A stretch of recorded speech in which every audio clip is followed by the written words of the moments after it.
All right, let's just jump right in because we're tackling one of the oldest, most painful questions anyone has ever asked. Seriously, it's a question that has shaken faiths and kept people up at night for basically all of human history.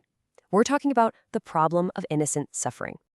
And let's get right to the heart of it. The question is at its most powerful, its most unbearable when you frame it this way. This isn't just some abstract philosophical puzzle. It's a raw, emotional gut punch.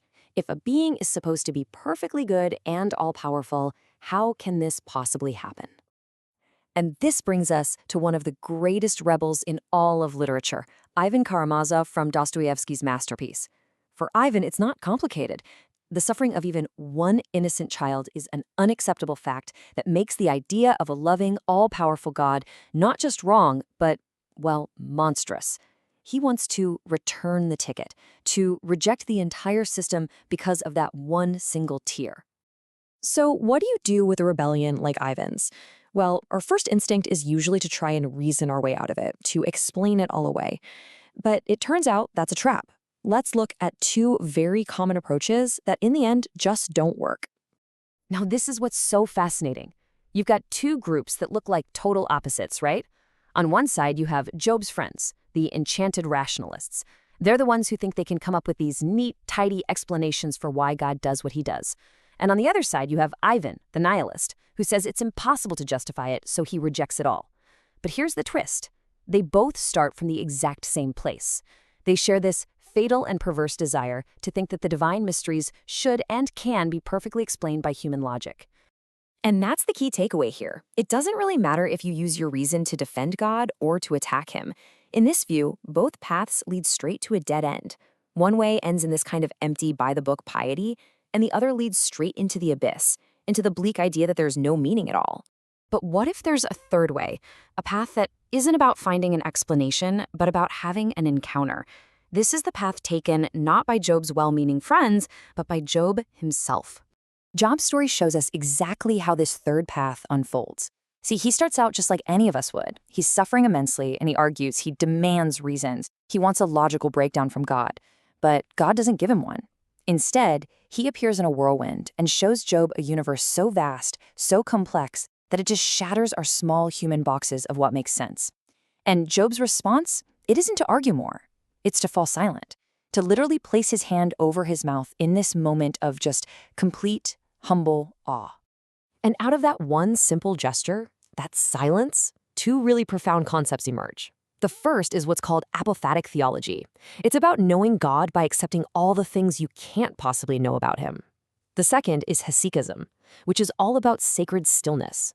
It's a total shift from trying to figure God out with your mind to just being quiet in his presence.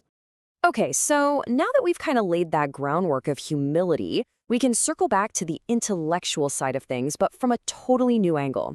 And for that, we get a really crucial theological distinction. This idea comes from St. John of Damascus, and it's a game changer. The argument is that we have to separate God's holy will from his divine permission. God's will is what he actively wants and desires, things that are purely, indisputably good. His permission, on the other hand, is for things he does not want but allows to happen. And that includes things that are genuinely evil. He doesn't cause them, but he lets them be.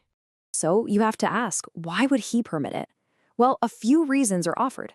Sometimes it's to bring out a hidden virtue in someone, like what happened with Job. Other times it might be to keep a good person from getting too proud. Or it could be to teach the rest of us a lesson.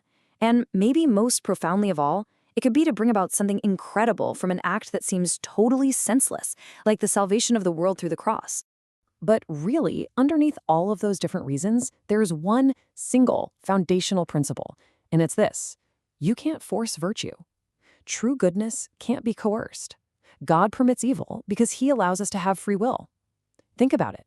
A world of puppets programmed to only do good is a world without any real love or reason or virtue at all. And that's, right there, brings us to the final part of this puzzle. And honestly, it might be the most challenging part, because the focus now shifts from God's actions to our own. It's the logical next question, right? If evil isn't part of God's holy will, then where in the world does it come from? The answer we're given here turns the camera right back around on us. It says the source of so much of the world's suffering is us. It's a direct result of how we choose, rightly or wrongly, to use the incredible freedom we've been given. There's this little story from H.G. Wells that just cuts right through all the noise.